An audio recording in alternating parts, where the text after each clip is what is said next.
Namaste, everyone, and welcome back to our next episode of the EkaShri Schools of Yoga podcast series. So, as we've been doing in the past, like everyone is probably aware at this point, we've been aiming to have a couple of these 30 to 40-minute episodes where we discuss key concepts within yoga philosophy. And the goal of these different podcasts is to not only just give lectures on a specific topic, but rather to figure out where we can kind of explore the real world application of these different various topics.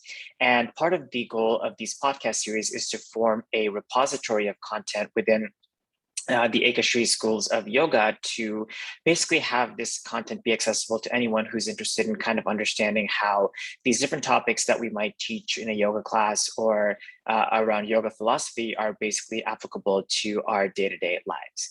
So if you do have any subjects or topics you would like to suggest, definitely do feel free to email us at info@ekashri.yoga, and we'd be happy to accommodate to the extent possible.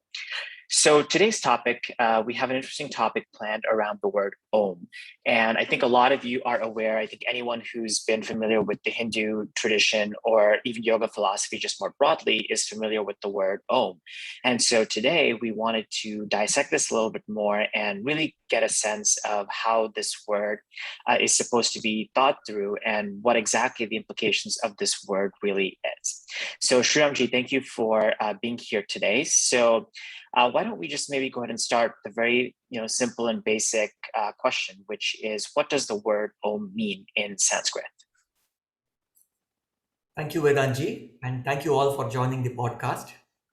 So when we look at Om from the context of yoga, so let us perhaps begin with the reference we see in the Yoga Sutras of Patanjali.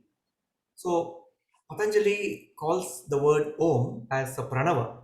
Pranava can be translated as a primeval sound or a primordial sound. And he says that the word Om is the name for Ishvara. So Ishvara we can think of as an entity or as a being that is a perfected being who is free of the limitations such as ignorance and so forth. In other words, with the practice of yoga, one of the objectives that we seek to achieve is to break the shackles of these limitations, break the ignorance of the mind, etc., and to reach the state of higher awareness, samadhi, higher and higher states of consciousness, and so forth. So we can think of this Ishvara entity as one who is already in that state. And in order to address this entity, we can use the sound Om. So that is the teaching that we see in the Yoga Sutras. So we can think of Om as a name that brings to our memory the perfected being. It's like a remembering our role model. What is it that we wish to achieve in the path of yoga? So if we want to remember that inspiring role model called Ishvara, then we can use the name, which is Om. So just like when we hear the name of an object, when we say banana, and immediately we think of that fruit, it comes to our mind. So we use this name as a pointer to point towards something higher, something that refers to our full potential, so that in the seed form, when it is inside of us, to bring it to full awakening. So in order to point to that entity, that name that refers to this entity is Om. So that is how in the Yoga Sutras we see the definition of Om being described. And in other texts also different meanings are given. For example, when we look at the different parts of the sound Om, there are actually four parts. The three syllables are U and and the fourth one is the silence that follows the three syllables. So Om has four parts, and each of these four parts, they refer to different aspects of our experience. For example, in the Mandukya Upanishad, it says that the syllable A refers to our waking experience. So when we engage with the outer world, when we engage with the body and the outer world, So that experience is captured by the ah sound. And the oo sound captures the experience as a dreamer. So we don't experience the outside world, but we experience the mental constructs that happen in the dream world. So reference to that is through the oo sound, and the sound, the humming sound or the makara, refers to the deep sleeper or experience of deep sleep is captured by that sound. And the last one, which is the silence, it captures the fourth state. In the Mandukya Upanishad, it uses the word chaturtaha, which literally means the fourth state, which is beyond the waker, dreamer, sleeper state. And it is also called the turiya state, which means the pure consciousness. And it is that state which goes through the waker, dreamer, and deep sleeper states. So it's always there. Turiya is always there. And reference to that is given by this pause, the silence that comes at the end of a, u, ma. So that is one more idea that is captured in Om. There's also other facets to Om. For example, when we look at the sound itself, different syllables have very different effects on the body. Now, as yoga practitioners, we become keenly sensitive to what happens in the body and mind. Because one of the objectives of yoga practice is sensitivity, swadhyaya, self-study, or becoming more aware of the self, becoming more aware of the instruments of the self, such as the body, mind, etc. And what we discover is, for example, when we chant the sound ah, so which parts of the body resonate with that sound? When we chant the sound oo, which parts of the sound resonate? And similarly for ma, the sound. So when we try this exercise on ourselves, perhaps with closed eyes, when we chant each of the three syllables and recognize where does the sound reverberate or resonate in the body, we discovered that the ah sound resonates with the lower extremities.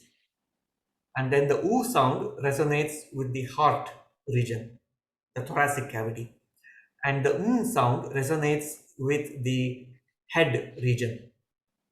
So when we combine the three sounds, what we are doing is systematically we are using the power of resonance to offer gentle vibrations across all aspects to our system, starting from the chakra, the Mooladhara chakra in the lower spine, all the way systematically we bring up and we offer the power of resonance throughout all the 7 chakras. So this is one way in which Om has a practical effect. In other words, it has the effect of providing the vibrations systematically from bottom to the top. So it's an uplifting energy. We're going from the lower chakra all the way to the higher chakra. It uplifts us. So it awakens us to higher and higher dimensions of life. So that is the point of Om, especially in the practice of yoga. And so the key objective of using Om, we can say that yoga employs very subtle yet very powerful techniques such as the sound vibrations to transform the state of the mind. And using Om is one such practice. Wonderful, wonderful. So thank you so much for sharing that. And maybe Shramji, why don't we just maybe delve a little bit more onto the same meaning of the word Om, but can we talk about what the word Om actually means in the classic yoga text? And maybe can we elaborate? I know you touched upon this a little bit and we can infer, but can we maybe go a little bit more specifics into the classic yoga text and how they kind of frame the context for this word? Yes, in fact, we can look at the actual sutras of Patanjali where he talks about Om. So, in the discussion about Ishvara, that means a perfected being. So, in reference to that, Patanjali says, Tatsya Vachaka Pranavaha. Tasya Vachakaha Pranavaha. That means, in order to address that entity, or in order to use a name to refer to that entity, use pranava. Pranava means primordial sound, which is a reference to Om. So when we say Om or when we mentally recite Om, then we are remembering this perfected being. It uplifting our mind from the trap of the mundane world or from trivial thoughts to that of the sublime thoughts or higher and higher dimensions. So we can think of Om as reminding us that there is more to life than just the mundane. It is uplifting us towards higher and higher dimensions. It is uplifting us from the trap and the pain of the mundane world, and it pulls us to that realm of freedom. Wonderful. That makes a lot of sense. That makes a lot of sense. And I think, we'd be remiss to, while we're explaining what the word of Om actually means, that everyone has known. I think, we definitely need to have some explanation of around, the actual syllables that compose the word Om. So I think, Shriramji, we've had a chance to teach this. A lot of the listeners will be familiar with it, but the syllables, right, A, U, and Ma, kind of come together to form the word Om. So can we maybe discuss a little bit about how you think about using these different monosyllables to put them together into the word Om, and why do we, in the first place, put them together, and what is the power of putting them together as opposed to chanting them, for example, separately? So, as we saw before, when we become keenly sensitive to the body and to the mind, we become aware of each of these syllables, not just A, U, Ma, but any syllable. In fact, Om is just one example of a mantra, and it is referred to as the prime mantra. Om iti EkaShri mantra. In other words, Om is the one mantra. If you want to pick, it is Om. So when we chant mantras, it has physical effects on the body. So when we chant out loud, it has physical effects on the body.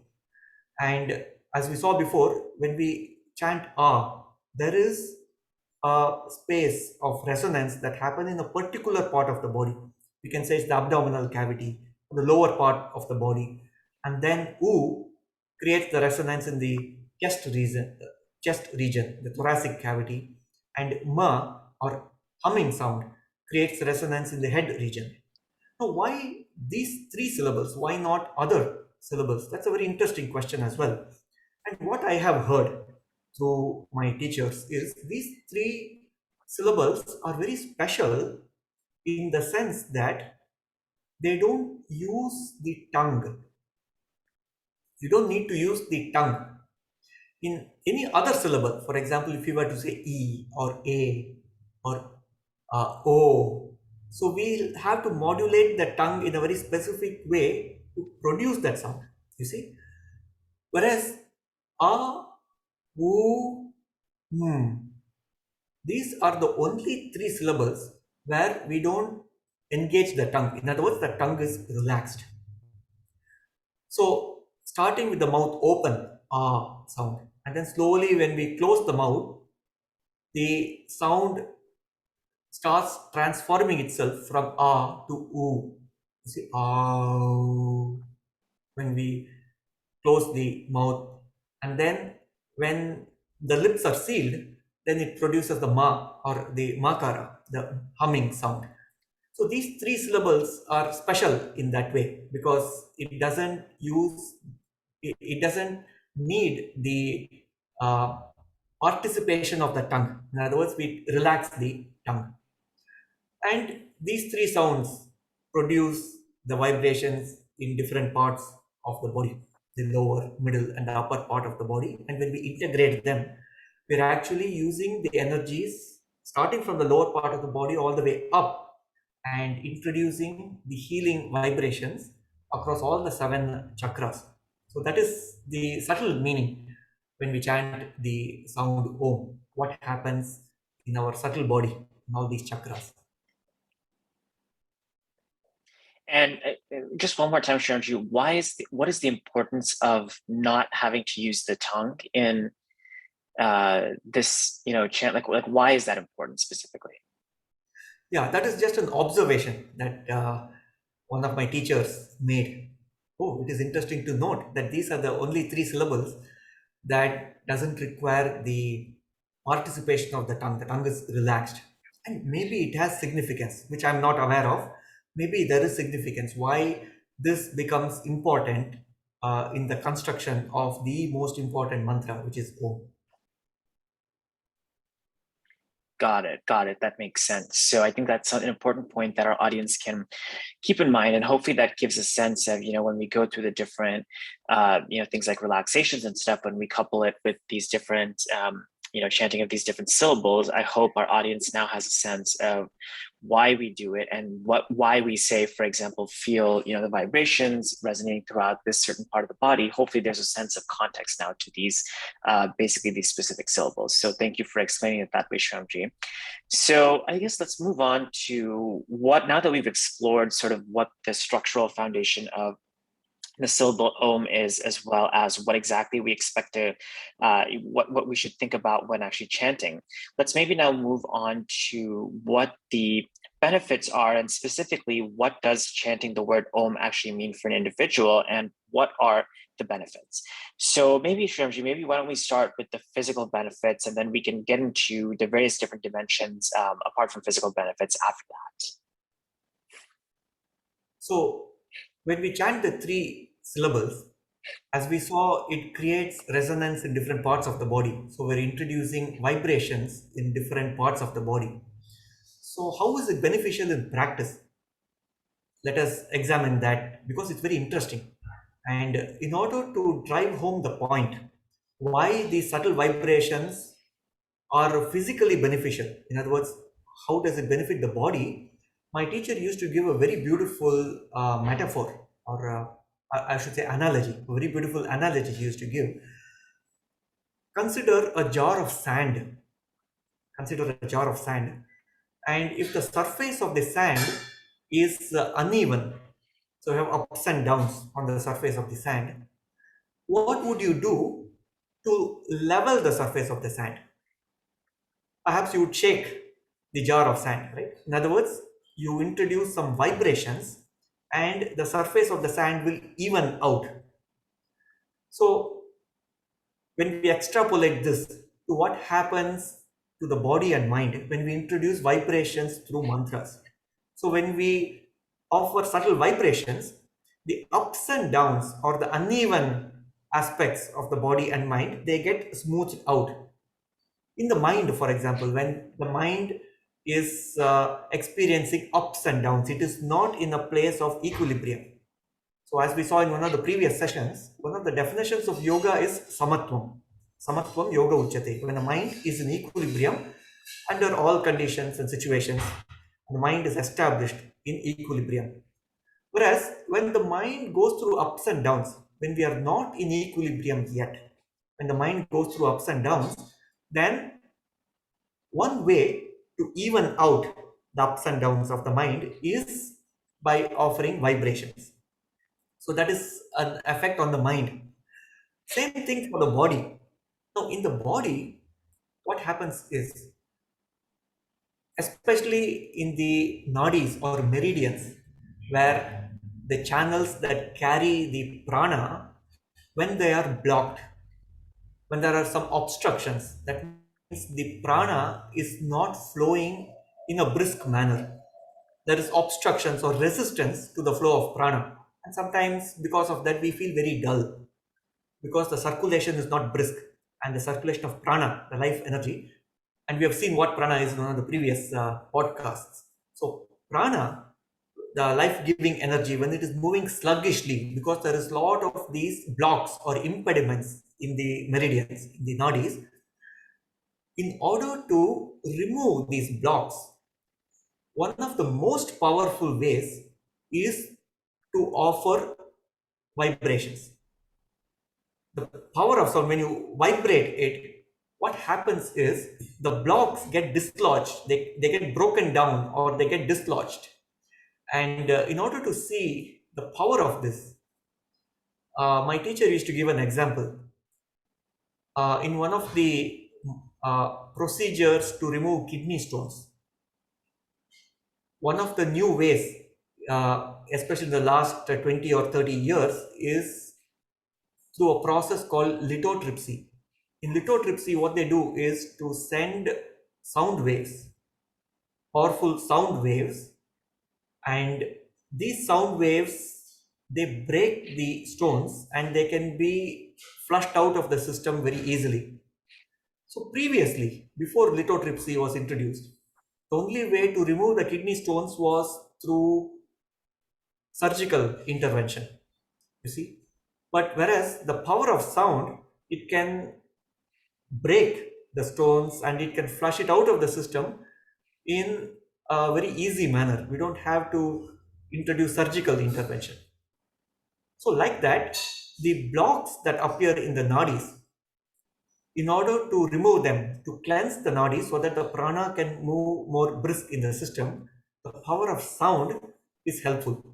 That those vibrations, they clear the obstructions in the nadis, and that is why after we chant the mantras, including the mantra Om, there is some difference that you feel. There is more clarity in the mind, and there is more lightness in the body, and the body feels rejuvenated because no longer there are blocks in the system, and that experience is actually very profound. You can actually feel it. So that is an example of how the chanting of the mantra Om has direct physical benefits to the system. That's very interesting. And so maybe physically, I think we talked about, touched upon this, but physiologically, can we maybe elaborate just a little bit more on that? Because I think it does tie in with physical, but nevertheless, it'll be nice to kind of have the separation in terms of physiological as well. Yes, in fact, in the yoga literature, the physiological realm, so there is a physical realm, that is the body, and then the physiological realm is captured by this sheath called the pranamaya kosha. This is the realm where the prana moves and the activities of the prana, which is circulation and as well as metabolism. So prakarshena anati gacchati tasmatu pranaha, the definition of prana that we saw before in one of the previous sessions. So prana is that entity that causes movement, for example, circulation, and it also causes heat in the system. Anati, that means heat in the system, which is a way to express the process of metabolism that happens in the system. For both movement and metabolism, we need prana. Now, as we saw before, prana moves in these nadis and directly it affects the pranic body. In other words, when we chant Om or when we chant the mantras, the blocks in the nadis get removed and the movement of the prana becomes more brisk. Now, how can we put this into practice and how can we harness the power of this practice in a systematic way? And one of the practices that yogis have devised is when we do the practice of pranayama. Again, we have talked about the art and practice of pranayama before, and you may recall that one of the ways in which we can enhance the power of pranayama, which are breathing practices or breathing exercises, is by adding the power of mantras to them. So these pranayama practices are called samantraka pranayama. Samantraka pranayama, which literally means mantra assisted pranayama. Mantra assisted pranayama. So how this is done is when we regulate our inhalation and then retention of the breath and then the exhalation, we use mantras to measure the counts of them. In other words, when we want to time our inhalation, retention, and exhalation, rather than using numbers, counting 1, 2, 3, 4, etc., use mantras to measure the duration of the inhalation, retention, and exhalation. So, as we saw, mantras, they have the power to remove the obstructions in the pranic body, in the nadis, in the meridians. So when we combine the power of mantras with pranayama, it becomes much more powerful. We profoundly enhance the power of pranayama practices when we integrate them with mantras. So this is how the physiological benefits of mantras can be experienced. We can integrate them as part of our pranayama practice. And also we have seen in one of the previous episodes, we can use mantras also in the asanas and also in the Surya Namaskar. When we practice sun salutation, for example, we can integrate mantras, each of the 12 postures that we do in the sequence. We can offer a mantra, and each of those mantras start with Om. Om Mitraya Namaha. Om Ravaye Namaha. Like that. Om is always the precursor to all the mantras that we chant in the Surya Namaskar. So these are some of the physiological benefits of the mantras, and especially of the mantra Om. And how about the stress benefits and maybe the mental, I think concentration benefits kind of go hand in hand. So how about specifically elaborating on those two?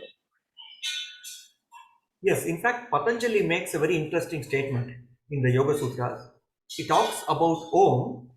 He says, I'll quote the sutra and then we will talk about what it means. He says, Tataha pratyak chetanadhigamo api antaraya abhavascha. So in this sutra, what he says is, using the repetition of Om, there are two benefits that he describes in the sutra. One is pratyak chetana. Pratyak chetana means it brings the mind towards introspection. You see, when the mind is caught up on the outside, on the exterior, when the mind is extroverted and it is in different pieces, it is scattered all around the place. And when we want to bring the mind to a place of centeredness, when we want to relax the mind, one way to do that is by using Om. Just by chanting Om is a very calming experience because the mind is not running around, jumping around outside. You are consolidating the energy of the mind and we are allowing the mind to repose in the self. So this is called Pratyak Chetana, the inward movement of the mind back to the self. It is Pratyak Chetana. And because we are now bringing the mind and consolidating the mind with the self, we are no longer depleting unnecessary energy for the mind to be running around. We are conserving energy, right? We are not depleting the energy, we are conserving energy. So in that way, it relieves stress. The mind is not depleting and getting stressed out. We are conserving that energy and it de-stresses the mind. And the same energy that we are conserving can go to uplift the states of awareness in the mind. So this is one benefit that he gives. And then in the same sutra he says, Tataha pratyak chetanadhigamo api antaraya abhavascha. Antaraya abhavascha literally means the obstacles are removed. Obstacles are removed.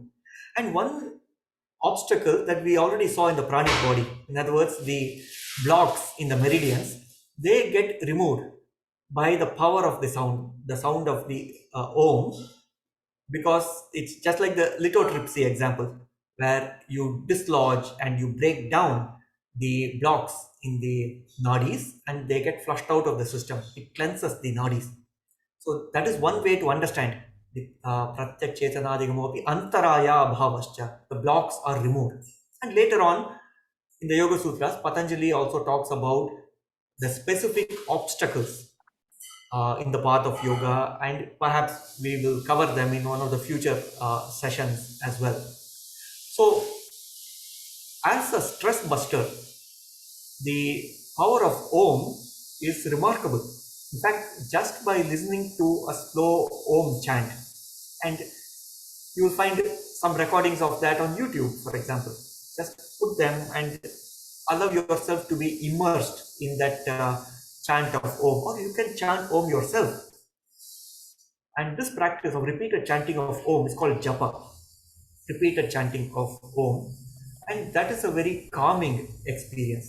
It calms the mind, it conserves the energies of the mind, and as we saw before, it also allows the mind to transcend itself from the trap of the trivial or the mundane. Because remember, uh, one of the definition of Om that Patanjali gives is that it is the name for something higher. It refers to something higher.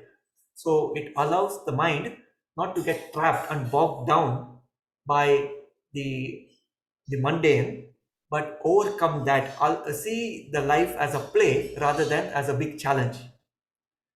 So it allows the mind to see life from that perspective. So these are all some of the stress busting effects and the positive benefits that it has for the mind. Wonderful. So thank you so much for explaining all of that. That's, I think, very helpful and hopefully gives our audience just a little bit of a sense of what are the different dimensional benefits that you can derive from the chanting of the word Om. So maybe in the last few minutes we have, Shriramji, can we talk about a little bit of the power of chanting out loud versus the inaudible chanting? And maybe it's worth starting with what is inaudible chanting, and then if we can then talk about what are the benefits of either or both, and in what situations would it make sense to use one versus the other. So when we chant Om, and especially in the chanting of Japa, where we use the mantra Om in a repeated way, so there is a constant flow of Om, chanting Om, Om, Om. And remember, there is a pause between two Oms, because the pause is also an essential ingredient. It's the fourth syllable of Om. So this practice can be done either audibly or inaudibly. And in Sanskrit, there are names for this.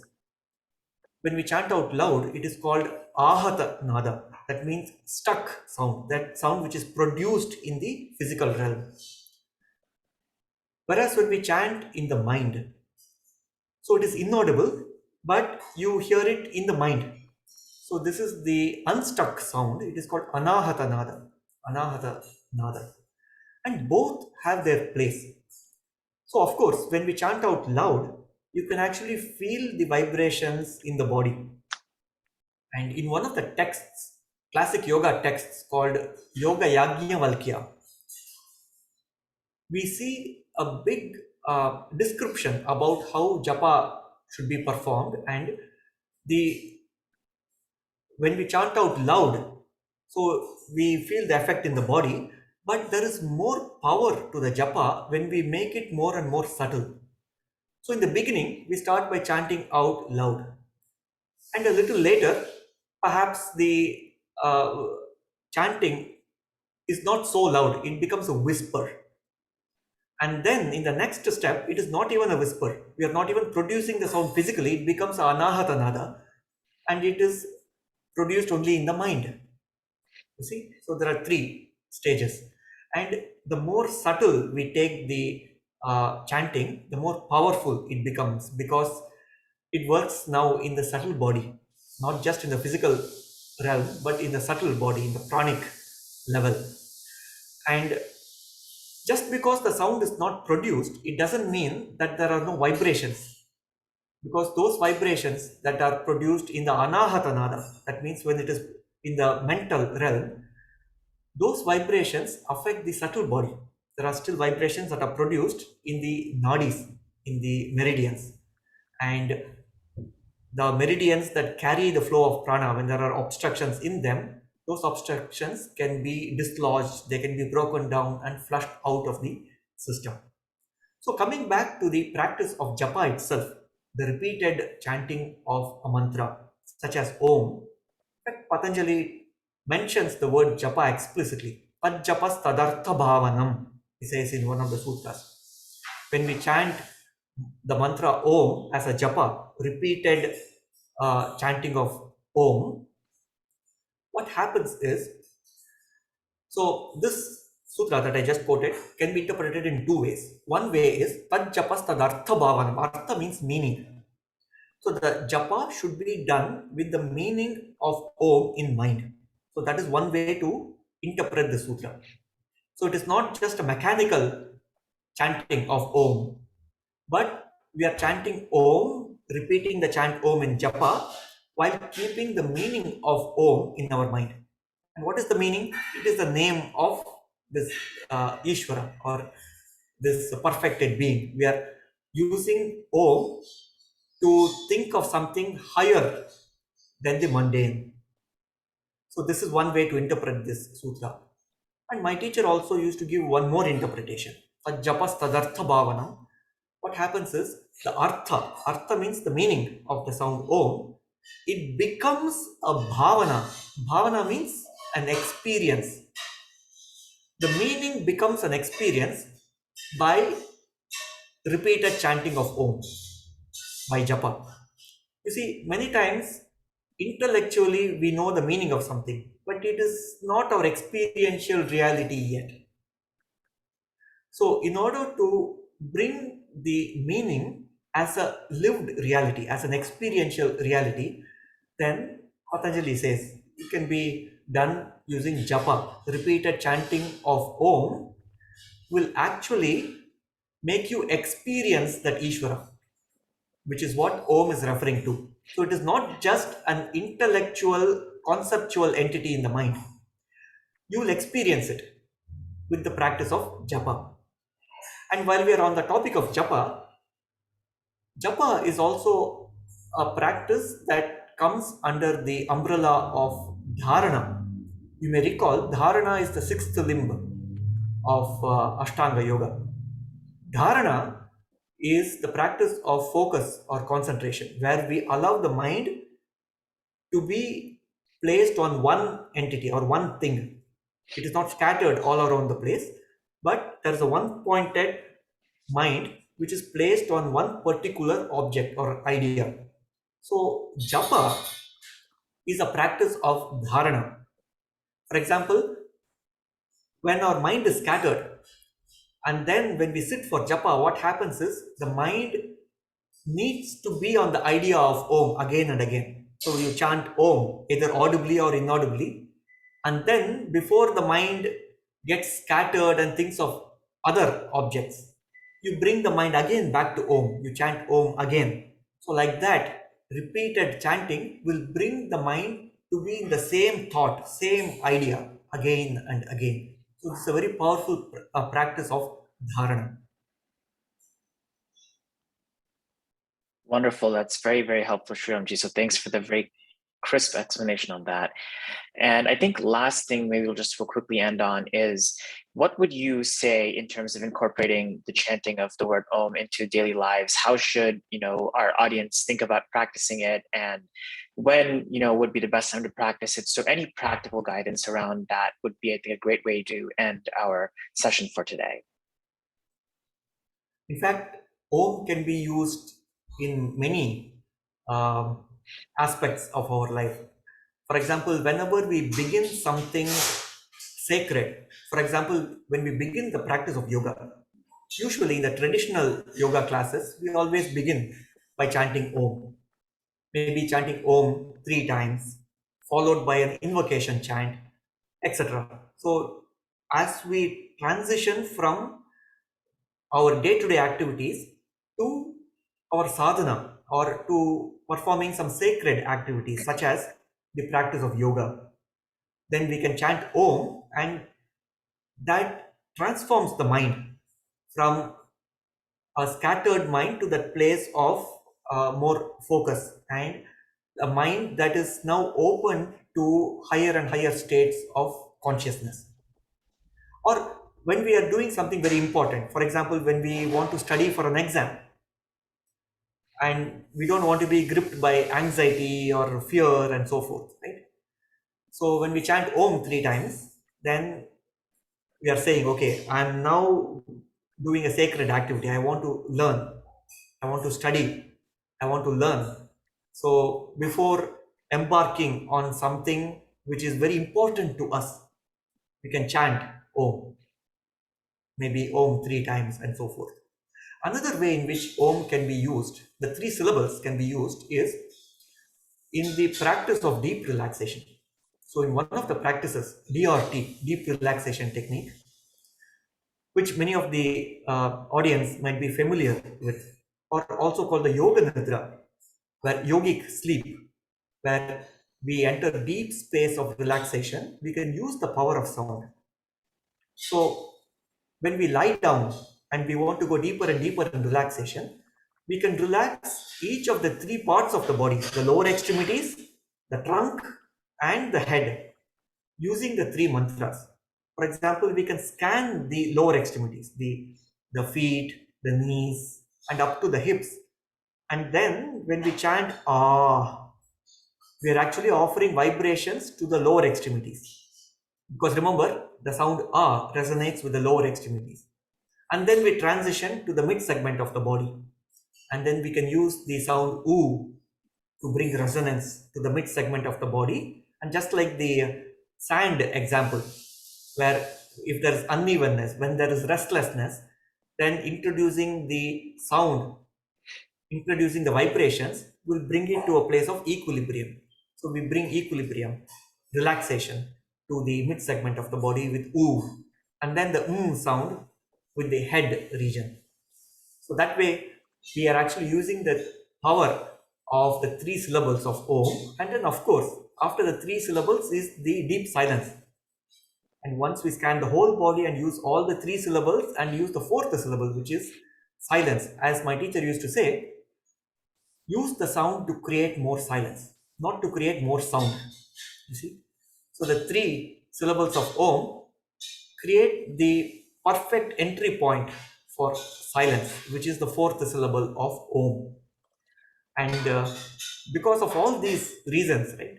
I mean, we have seen so many facets of Om. We could say for a yogi, Om is where the heart is. You see? Because there is so much power behind the sound. For a yogi, for a yoga practitioner, we can say Om is where the heart is. Wonderful. I think I've definitely learned a lot through this session, Shriramji. So thank you very much for sharing your knowledge and putting these terms into a very crisp and concise explanation that really allows us to, I think, get a lot of the practical wisdom as well as the context for what the word Om actually means and why it's important. And I think, like, hopefully our audience will benefit from it significantly in the sense that it now provides a sense of, not just for example, like a yoga class, we will chant the word Om, but why do we now do it? And sort of what should we think about taking away as we think about the word Om? So hopefully that indeed has come across, and hopefully that will help our audience just kind of get a better sense on the word Om and why we think about chanting it. So I think that's it in terms of the questions that we had for covering for this session, but I'll turn it over to you, Shriramji, in case you have anything last to add. Otherwise, if not, we can go ahead and close out our session for today. Thank you so much, Vedantji. And indeed, this is a very special topic because Om is not just a mere sound, but it has so many deep implications and how it works on the body and mind. It's really a very fascinating topic.